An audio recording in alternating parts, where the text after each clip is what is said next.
नमस्कार, मैं आपके साथ प्रियंका मलिक हाजिर उत्तराखंड की तमाम छोटी बड़ी खबरें लेकर खबरों का रुख करेंगे। लेकिन सबसे पहले आप सभी दर्शकों को दीपावली के पर्व की हार्दिक शुभकामनाएं। और अब नजर डाल लेते हैं हेडलाइंस पर। केदारनाथ उपचुनाव को लेकर गरमाई सियासत, बीजेपी को सता रहा भीतरघात का डर, बीजेपी को बदलनी पड़ी रणनीति। हरदा ने भाजपा के नाराज नेताओं को दिया न्योता। फेस्टिव सीजन में बदला क्राइम का पैटर्न, बधाई के ऑनलाइन मैसेज भेजकर की जा रही ठगी, लोगों से सावधान रहने की अपील। और प्रदेश भर में दिवाली की धूम, पहाड़ से लेकर मैदान तक अलग अलग परंपराओं के साथ मनाया जा रहा है दीपावली का त्योहार। पूजा अर्चना के लिए प्राचीन मंदिरों में भी पहुंच रहे श्रद्धालु। हेडलाइंस के बाद बुलेटिन में खबरें विस्तार से। उत्तराखंड में केदारनाथ उपचुनाव को लेकर सियासत गरमाती हुई दिखाई दे रही है। प्रत्याशियों के नामांकन के साथ साथ सियासी दलों ने अपनी चुनावी रणनीति में भी बदलाव करना शुरू कर दिया है। सियासी दलों ने जनता को लुभाने के लिए बड़े बड़े वादे और विपक्षियों के छिपे हुए मुद्दों को उठाने का काम भी किया है। यह रिपोर्ट देखिए। केदारनाथ उपचुनाव में जीत के लिए सियासी दलों ने एड़ी चोटी का जोर लगाना शुरू कर दिया है। बीजेपी और कांग्रेस दोनों ही दल चुनाव को लेकर हर रणनीति पर दांव आजमा रही है। प्रत्याशियों के नामांकन में जहां दोनों ही राष्ट्रीय दलों ने अपनी एकजुटता को लेकर शक्ति प्रदर्शन दिखाने का काम किया, तो वहीं जनता को लुभाने के लिए इमोशनल कार्ड भी खेला गया। कांग्रेस के वरिष्ठ नेता पूर्व मुख्यमंत्री हरीश रावत ने चुनावी मंच से जनता को बताने का काम किया है कि किस प्रकार से बीजेपी ने इस उपचुनाव में अपनी परिपाटी को बदला है। बीजेपी की इस परिपाटी में देखें तो उपचुनाव में बीजेपी ने हमेशा ही दिवंगत नेता के परिवार से किसी को टिकट देकर चुनावी मैदान में उतारने का काम किया। पिथौरागढ़ की बात करें तो यहां से दिवंगत कैबिनेट मंत्री प्रकाश पंत के निधन के बाद उनकी पत्नी श्रीमती चंद्रा पंत को चुनाव में उतारने का काम किया गया। थराली में दिवंगत विधायक मगनलाल शाह के निधन के बाद उनकी पत्नी मुन्नी देवी को चुनावी मैदान में उतारा गया।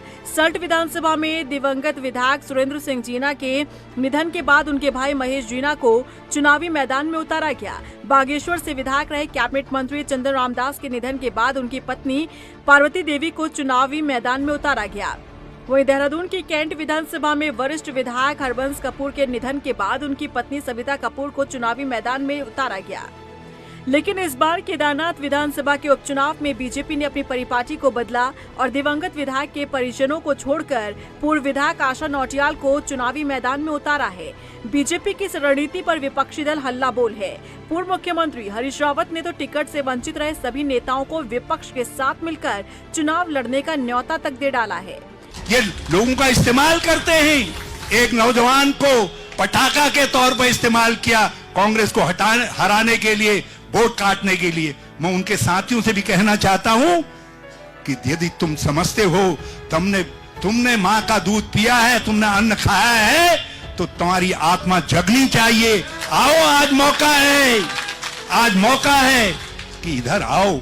मैं हाथ जोड़ करके इस कांग्रेस परिवार की तरफ से कह रहा हूं, जितने भी लोग पुराने इधर उधर चले गए, किसी तरीके से चले गए, जिनका कभी हमारे साथ संबंध रहा, वो शैला के साथ गए, किसी और के साथ गए, उन सबसे मेरा आग्रह है, आज आइए, हम सर माथे पर रखते हैं और मिल करके लड़ेंगे। तुम्हारे अपमान का भी बदला लेंगे और अपने अपमान का भी बदला लेने का काम करेंगे। बीजेपी के राष्ट्रीय मीडिया प्रमुख अनिल बलूनी ने कहा कि उनके द्वारा लगातार दिवंगत विधायक की बेटी ऐश्वर्या रावत से बातचीत की जा रही है।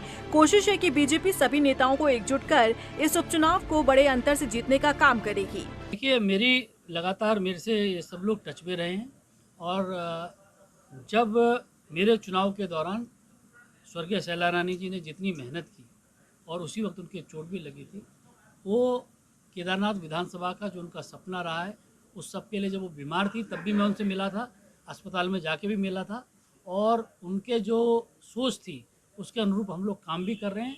और मुझे लगता है कि उनके परिजन भी सारे मिलके पूरी तरीके से सहमत है कि हम किस प्रकार से केदारनाथ विधानसभा का और अच्छा काम कर सके, वहाँ विकास को और कर सके, तो उस पर सब लोग साथ हैं। बीजेपी के लिए चिंता इस बात की है कि उपचुनाव को जीतने के लिए उन्हें सभी दांवपेच आजमाने पड़ रहे हैं, क्योंकि इस उपचुनाव में बीजेपी को विपक्ष से ज्यादा नाराज नेताओं के भीतरघात का डर सता रहा है। रफ्तार मीडिया के लिए देहरादून से मनीष डंगवाल की रिपोर्ट। साइबर फ्रॉड के मामले लगातार बढ़ते हुए दिखाई दे रहे हैं और त्योहारी सीजन को देखते हुए साइबर क्रिमिनल ने क्राइम के पैटर्न को ही बदल डाला है। आखिर कैसे ये लोगों को चूना लगा रहे हैं, आइए इस रिपोर्ट में आपको दिखाते हैं। सोशल मीडिया के जमाने में जहां लोगों को बधाई देने का तौर तरीका बदला है, तो वहीं साइबर अपराधियों ने भी इसे ठगी का हथियार बना लिया है। आए दिन व्हाट्सएप के माध्यम से लोग एक दूसरे को शुभकामनाएं संदेश भेजते हैं, जिसमें कई ग्रीटिंग्स और चमचमाते डिजिटल मैसेज शामिल होते हैं। लेकिन इन ग्रीटिंग्स पर क्लिक करने से पहले आप सावधान हो जाइए कि कहीं आप साइबर ठगों की चपेट में तो नहीं आ रहे, क्योंकि साइबर ठग इन्हीं ग्रीटिंग के अंदर अलग अलग प्रकार के फिशिंग लिंक भेज रहे हैं। जैसे ही आपने क्लिक किया, मोबाइल का पूरा एक्सेस साइबर अपराधियों के हाथों में। फिर शुरू हो गई आपके साथ साइबर ठगी। अननोन से बातचीत न करें, उनके भेजे मैसेज को न पढ़ें, न उसको क्लिक करें। कोई शॉपिंग करते हैं, कोई सामान लेते हैं ऑनलाइन, तो उसको बिल्कुल तस्दीक कर लें। अपने बच्चों से, अपने जो भी नियर डियर हैं, जो लोग थोड़ा सा तकनीकी का ज्ञान रखते हैं, तो उनसे कंफर्म करवा लें कि ये जो वेबसाइट है या जो जहाँ से हम शॉपिंग कर रहे हैं, तो वो बिल्कुल सही है या गलत है। नहीं तो आप भी जो है ठगी का शिकार हो सकते हैं, क्योंकि गूगल पे या कई ऐसे वेबसाइट और फर्जी नंबर भी हैं जो आप ढूंढेंगे तो वो ठगों के कई बार नंबर आपको हाथ लग जाएंगे, वो आपको ठगी का शिकार बना देंगे।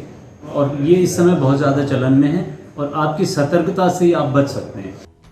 वहीं कई साइबर अपराधी ऑनलाइन शॉपिंग के नाम पर भी जनता को ठगी का शिकार बनाते हैं। जैसे ही आपने किसी सामान को खरीदने के लिए लिंक पर प्रोसेस किया, वैसे ही साइबर अटैक के चपेट में आप आ जाएंगे। मामले में एसपी एसटीएफ का कहना है कि किसी भी अनजान व्यक्ति के इस तरह के मैसेज पर क्लिक ना करें। मैसेज किसी पहचान वाले का भी है तो उसे फोन कर बताएं कि ये फिशिंग लिंक हो सकता है। उस तरह का लिंक है जिस लिंक को आपको मतलब जो आप जानते नहीं हैं या कोई आपका नोन पर्सन नहीं है, और ऐसा कोई लिंक आपको आता है तो आप बिल्कुल क्लिक ना करें उसको।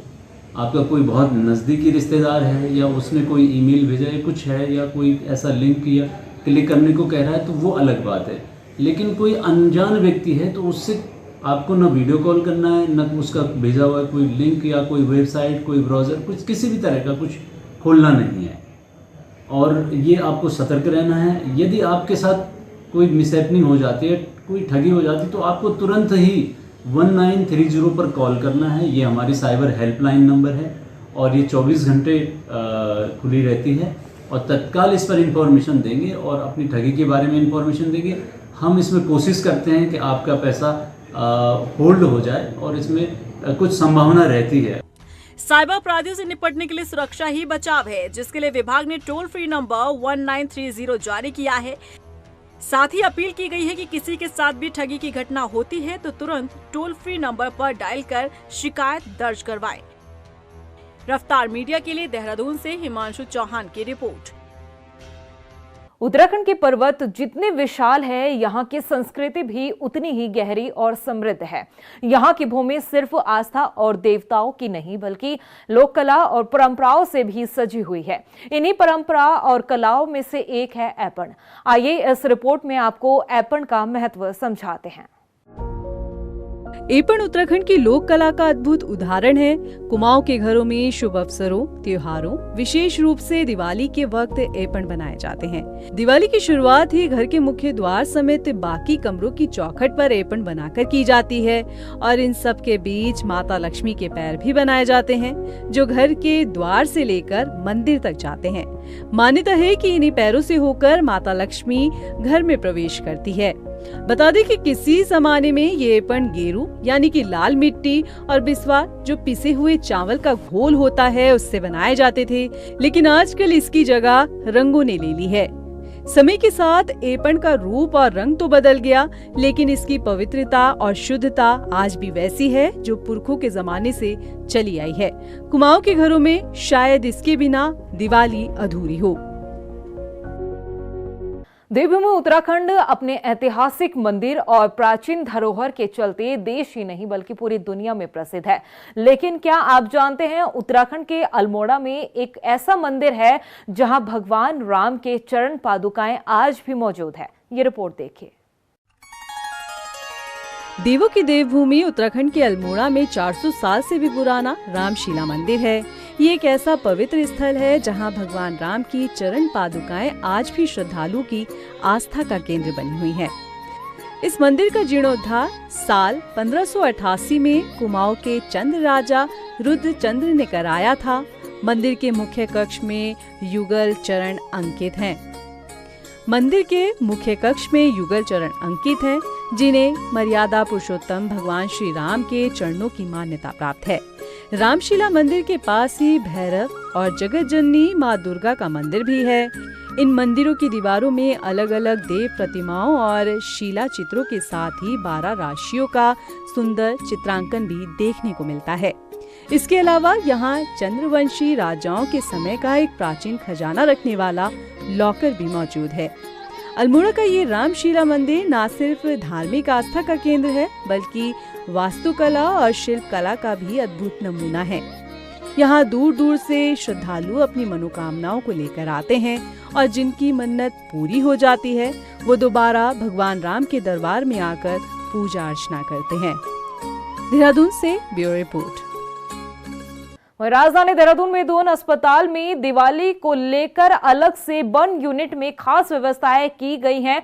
दरअसल दीपावली के मौके पर देखने को मिलता है कि आग की वजह से कई बड़े हादसे होते हैं, लिहाजा बर्न मरीजों को अस्पताल में इलाज मिल सके, इसकी पूरी व्यवस्थाएं की गई हैं।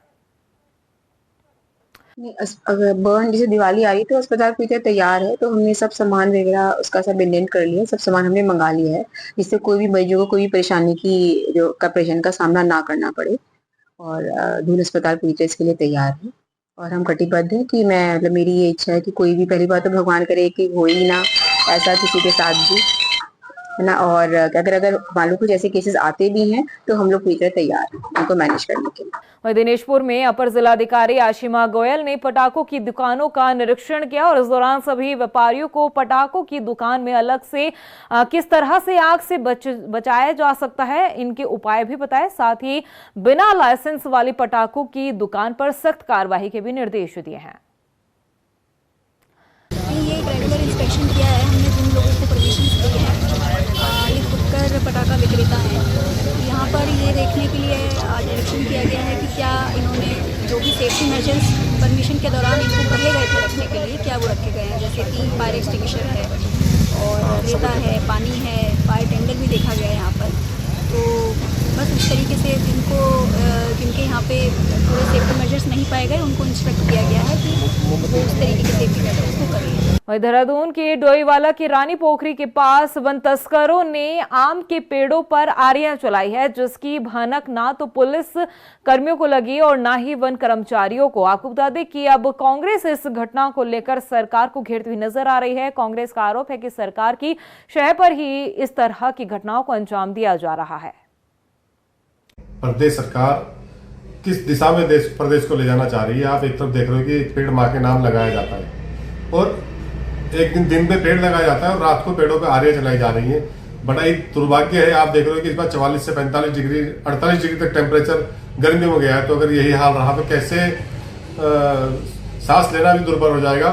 आप एक चीज और देखिए, 100-150 मीटर की दूरी पे रानी पोखरी थाना है, अगल बगल कुछ ही 2 किलोमीटर के दायरे में मेरे को लगता है कि वन विभाग के ऑफिस है, उद्यान विभाग के ऑफिस है, पर कोई कार्रवाई नहीं की जा रही है। रात के अंधेरे में आरियां चलाई जा रही है, जो कि बड़ा दुखद है। और सरकार को सोचना पड़ेगा इस ओर कि आप एक दिन में लगाते हो एक पेड़ माँ के नाम और रात को आरियां चलाते हो, इन पेड़ों को काटते हो और छोटे छोटे जुर्माना लगा के इतने बड़े बड़े पेड़ काट दिए जा रहे हैं। एक छोटा पेड़ तुम लगाओगे, उस पेड़ को होने में कितना टाइम लगेगा।